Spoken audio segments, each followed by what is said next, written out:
Hello and welcome again to the Language Reel podcast. This is season 2. We haven't actually had an episode for a few months now.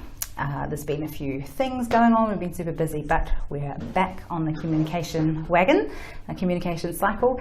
And Sophie is helping me out a little bit, keeping us organized with social media and all of our communication. So thank you, Sophie. We have been busy though in the last few months. We now have 17 different courses in the Language Reel Academy.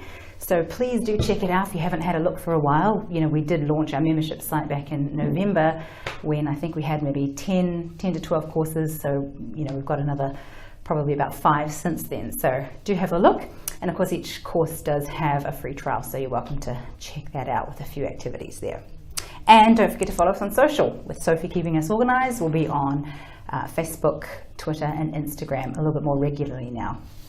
And also the other big thing that's happened in the last little while is I went to the International TESOL convention in Chicago at the end of March.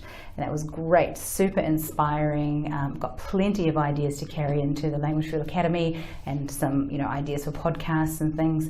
One of my favorite things was looking at how teachers were using augmented reality in the classroom. And I think there's a ton of exciting ideas to explore there. So look out for those kinds of things coming soon. Anyway, today's topic. Should Te Reo Maori be compulsory in schools in New Zealand or not? Now this is a very New Zealand topic, clearly, but that's the situation where I'm at in New Zealand.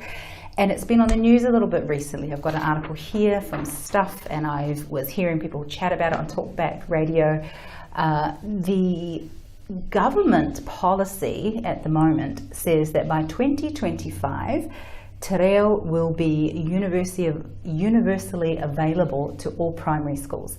Now, it does not say that it will be compulsory for primary schools to teach Te Reo, but it will be available universally in 2025. So that's only half a dozen years away. So there's a lot of preparation, I think, that needs to happen in the meantime. But what people are talking about is, well, should it actually be compulsory? Which brings into the wider debate, should language learning full stop be compulsory? Now in New Zealand, most high schools are offering it at year 9, which is that first year of high school. Most intermediates are offering it. I don't know if it's 100% compulsory at intermediate level, but certainly a lot are doing something. But they're saying, look, we should be learning a language, and of course, I would agree with that. I think everybody should learn a second language. The census in 2013 says that only 19% of New Zealanders could speak more than one language. Now, that's quite shocking when you think about other developed countries. Travel around Europe, everybody is bilingual, at least in English and their mother tongue, probably trilingual or I don't even know what the word is for 4 languages, but Switzerland, where I spent a year, luckily enough, as an exchange student. I was in the German-speaking part. They all spoke French and English as well. Like, it was just very good. Now, statistics, when we say in New Zealand only 19% of New Zealanders can speak more than one language, statistics can be off. We know that, whatever it is, and obviously there's questions around to what level of proficiency. Can they speak it? Can they greet in it? Or can they simply, I don't know, who knows what level of proficiency they're talking about. Proficiency's in my mind right now because we just literally a week or so ago published our course on assessing proficiency and how to do that. So do check that out as well. Nevertheless, even if they're very poorly proficient or have a low proficiency, they're still only 19%. Or if the stats are off by 5%, let's say 25% maximum have some other language capability. It's still a shocking statistic. So, the experience tells us our brains are wired to learn another language. It's not actually difficult. You put a child in a bilingual family and the child will grow up speaking both languages extremely proficiently. It's not difficult at all. But in New Zealand, because it's not common, people think it's something really special if you speak another language. And that's a bit of a shame, really, that it has a stigma of being, a bit different. Certainly it's harder the older you get. I'm not doubting that, which is why we need to start early. The younger the better, and I don't think anyone's doubting that either, which is why this policy has wording around it talking about primary school level. So I think most people in the country and the politicians do agree that, learning a second language is definitely valuable, and we should all be learning it a lot more. Te Reo is a great place to start, but they are just a little bit reluctant to say that it should be compulsory for everybody in Te Reo. So my question is, should Te Reo Maori be compulsory? My position on this is yes, it should, absolutely. And here are my reasons. Number one, because at least you get kids starting with language learning. Make it mandatory and then they will do it. Make it optional, they won't. It's just human nature, right? And we know that.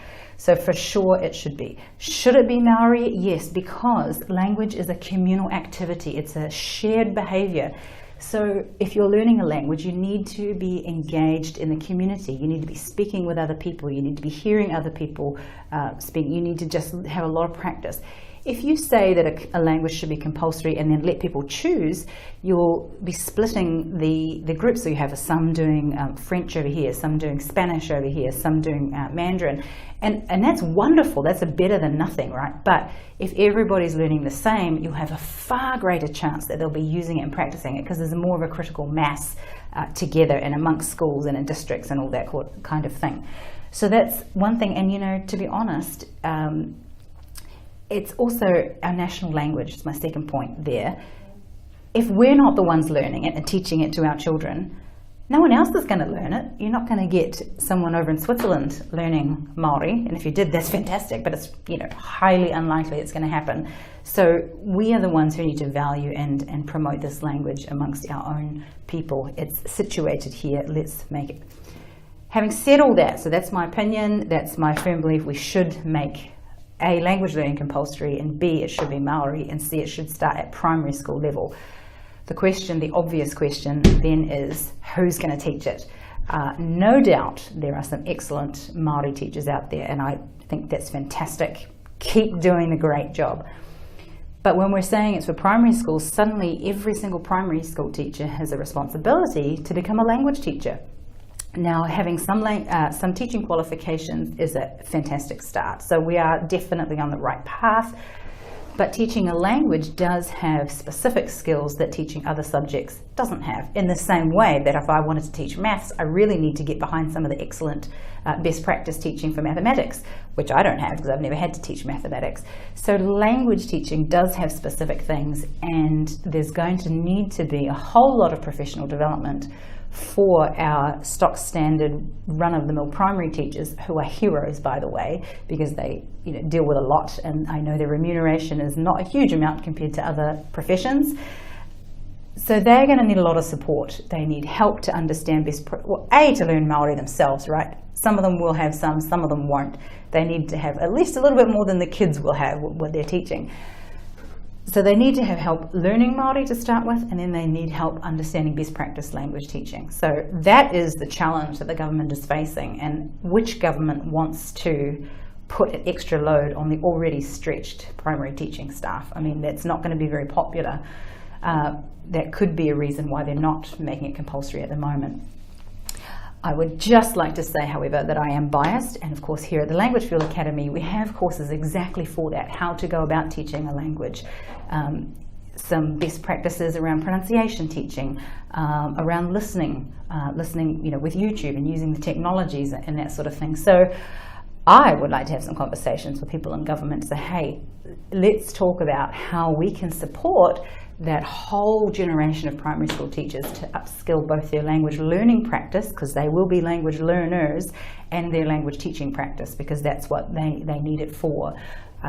That's exactly what we do here at the Language Field Academy. So I'm going to start hunting down people to talk to about it. So if you see this video and you know someone who knows someone who is making decisions around whether or not Te Reo should be compulsory in our schools, leave me a message, get in touch, put them in touch with me, whatever. I want to start these conversations because I think it would be a beautiful thing, a beautiful legacy for us to leave to the next generation.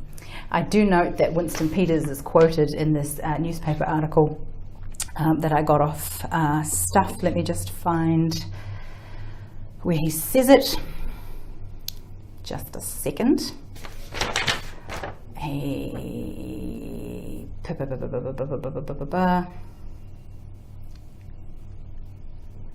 find it. But what he said was something like, at the moment it's not the government's policy to make it compulsory, but in the future generations may choose to go down that road. Well, I would like to just say to Winston Peters, I am the next generation. I'm not Winston's generation. I'm the one underneath him. I've got kids who've just finished primary school, so their chance to learn Te Reo in that fashion is over. I wish they'd had it. I wish my children had every day spoken Te Reo in their classroom. They would have brought it home to me. I would have learned quicker. Yes, I'm trying to learn a little bit by myself. It's not going very fast. And I'm a linguist and I love language learning. So, you know, imagine all the other parents who it's not happening at all, but when their kids are speaking it every day, it will come into the family and it would transform our understanding of biculturalism in New Zealand. That's my opinion. So there we go. There's the challenge. Get in touch if you know someone. That's it for today. I won't keep you very long. Wanted to keep it short and sweet, but good to be in touch again. We will continue doing these podcasts and videos every couple of weeks. Thank you, Sophie, for keeping us organised there. Ka kite anō. We'll see you next time. All right, stop the press. We were just about to put that podcast to air, and we will do so obviously very shortly. And I thought, you know what? I need to hear from the teachers themselves. I need to hear from people who are teaching Māori now, and to those from those teachers who are going to be teaching Māori, you know, in the future, or are learning to become teachers of Te Reo. So I've just decided that we're going to give away a membership to the Language Field Academy, which has, of course, 17 courses right now on different aspects of language teaching, and we're going to do that so that I can just hear a little bit more from Te Reo teachers. So somewhere there will be a link, whether if you're watching it on YouTube, it'll be in the notes. If you're watching it on our podcast page, it'll be on the site. Wherever it is, it'll be somewhere, where you can just click and say, yes, I am a teacher of Te Reo, or I am going to be teaching Te Reo in the future. Sign up to the list, and from that list, we're going to give away one free membership to the Language Field Academy. It's early May, so I'm just going to say we'll leave that open for a couple of weeks. So by the end of May, we'll choose one person, but we will be in touch to all of those people who subscribe, and we'll have a wee chat about kind of how we can help you, what your biggest needs are, you know, what it is that we can do for you. So that's it. There should be a link somewhere up here, there, wherever. Talk to you soon. Thank you for listening to the Language Fuel podcast. You can see more at www.languagefuel.com/podcast, or you can see us on YouTube at youtube.com/languagefuel.